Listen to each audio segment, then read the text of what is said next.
কাকু কাকু আমাকে বিয়ে করে দাও। ভাইস্তে তুই তো এখন নিজের পায়ে নিজেই দাঁড়াতে পারিস না। আমি নিজে ভাই নিজে একদিন বিয়ে করে দেখাবো। কাকু কাকু দেখো আমরা বিয়ে করে ফেলেছি। আমি তো একটা গার্লফ্রেন্ড পটাতে পারলাম না, বিয়েও করতে পারলাম না। কাকু কি করছো? কিছু না ভাইস্তে, তুই যখন বিয়ে করে ফেলাইছস যা ঘরে নিয়ে যা বৌমাটাকে।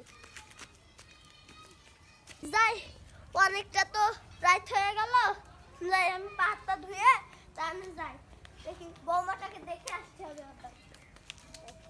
যাই হোক, আমার তো পা হাতটা ধোয়া শেষ, এবার ভাইস্তের বউটাকে দেখে আসি ভাইস্তের কাছ থেকে শুনে। এ ভাইস্তে, ভাইস্তে,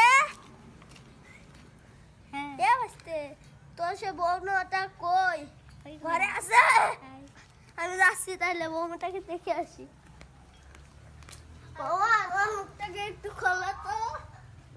ওরে বাবা গো, বাবা ভাইস্তে তোর বউ তো ভূত। কি বলো কাকা? চলো দিন। আচ্ছা ভাইস্তে চল দেখে আসি। বৌমা তোমার মুখটা খোলো, দেখি দেখি একটু।